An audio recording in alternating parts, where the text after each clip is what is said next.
SSC normalisation, काफी बच्चे पूछ रहे थे कि अगर हम ज्यादा क्वेश्चन करेंगे तो फिर ज्यादा नॉर्मलाइजेशन बढ़ेगी, क्योंकि अगर हम बहुत सही क्वेश्चन करेंगे तो सही नॉर्मलाइजेशन अच्छे से हमारी बढ़ेगी, किसी की कम होगी। माइनस में किन की जाती है मैं आपको पूरा समझा देता हूँ इस वीडियो में।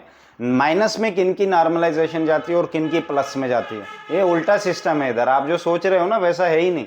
आप ज्यादा क्वेश्चन करोगे ना अच्छे और सही करोगे, आपके माइनस में जाएंगे, और जो गलत करेंगे और कम क्वेश्चन करेंगे उनका प्लस में जाता है। होता क्या है एक्चुअल में, जब बच्चा ज्यादा क्वेश्चन करेगा, एक की बात नहीं है यहाँ पे पूरे सब बच्चों की, मतलब पूरी शिफ्ट की बात हो रही है।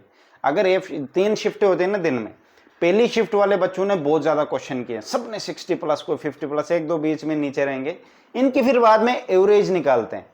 आगे जितने मार्क्स होते हैं और उनके साथ कितने बच्चे आए हैं उनकी एवरेज निकालते हैं मेरे भाई।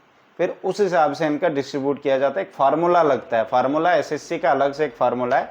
उस हिसाब से एक्चुअल में होता है कि, और जिन्होंने बहुत ज़्यादा सही क्वेश्चन किए हैं उस शिफ्ट में, बहुत ज़्यादा बच्चों ने जितने भी क्वेश्चन आए होंगे, अगर 100 कितने 80 क्वेश्चन होते हैं क्या?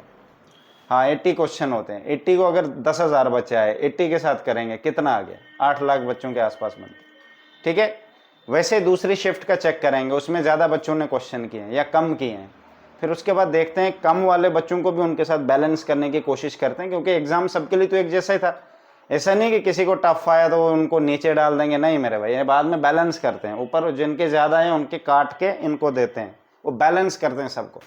ठीक है, नॉर्मलाइजेशन इस तरह होती है, ऐसे नहीं है। जिन बच्चों ने कम क्वेश्चन किए होते हैं, गलत ज़्यादा किए होते हैं, उनकी नॉर्मलाइजेशन प्लस होती है, ध्यान रखना एक मेरी बात। जिन्होंने बहुत ज़्यादा सही किए होते हैं, कभी कभार क्या होता है किसी शिफ्ट में बहुत ज़्यादा टफ आया है, तब भी कुछ बच्चे बहुत ज़्यादा सही कर रहे हैं एग्जाम, और कुछ बहुत ज़्यादा कम कर रहे हैं, तो उसमें फ़ायदा है। जिस बच्चे ने सही किया है टफ वाली शिफ्ट में भी, उसके तो प्लस होंगे मेरे भाई, क्योंकि उसने मेहनत की थी ना। समझ रहे हो मेरी बात? क्योंकि उसने मेहनत की है। फॉर एग्जाम्पल मेरे भाई का क्या हुआ था एक्चुअल में, उसका बहुत ज़्यादा टफ शिफ्ट आई थी, 90 मार्क्स उसके अपने थे, बाकी उसके 16 नंबर बाद में नॉर्मलाइजेशन में बढ़े थे। ठीक है, कैसे बढ़े?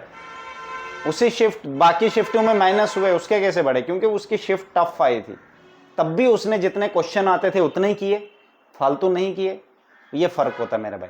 नॉर्मलाइजेशन एवरेज के हिसाब से बढ़ती है, और एसएससी का एक अलग से फार्मूला होता है, इस तरीके से बढ़ती है। ऐसा नहीं होता कि आप लोग बोलोगे मैं सब क्वेश्चन अच्छे करूंगा, गलत कोई नहीं करूंगा तब बढ़ेंगे, तब भी बढ़ सकते हैं, कोई भरोसा नहीं। क्योंकि क्या पता आपने, आपके शिफ्ट में वो पेपर टफ आया था और आपने तब भी किया है, क्योंकि आपने मेहनत की थी, बाकियों ने नहीं किया, वो माइनस में चले गए होंगे।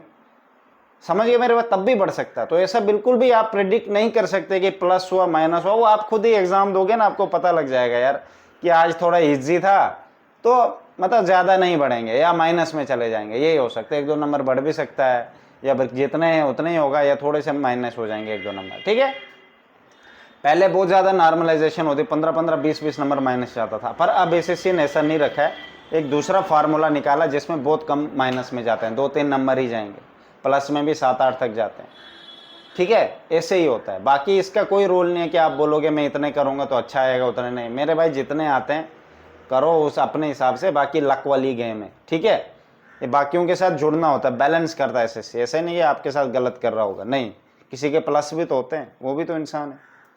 ठीक है, ये आगे लक पे डिपेंड है, बाकी अपना अच्छे से, तो टेंशन मत लो। Best of luck.